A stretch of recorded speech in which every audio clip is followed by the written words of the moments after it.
একটু ঘুরতে আসছি, অনেকদিন ঢাকায় বন্ধ আছি, এদিকে ঘুরতে আসছি আমরা। দোবাওরাও আসি নাই আমরা। তারাকান্দার ওখানে গোয়ালা বাজার পার হয়েছি, তখনই 15-20টা মোটরসাইকেল আমাদের গাড়ি ঘিরে ধরে, ড্রাইভারের মারধর করে পুরা গাড়ি চালাইয়া ওরা ওরা নিয়ে আসছে দোবাওরাই। দোবাওরা আনার পরে ওদের মোটরসাইকেলে আমাদেরকে নিয়ে গেছে এটা একেবারে গভীর বিলের মধ্যে, এবং আমাদেরকে মেরে ফেলবে এরকম একটা ইয়ে আর কি। আচ্ছা, জবাই করবো আর কি।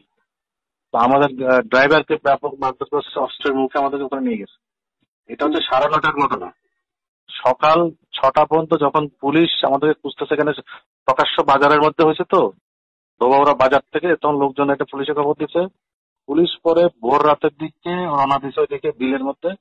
6টার দিকে আমরা আমাদের ওই দিক থেকে উদ্ধার করছে ওরা।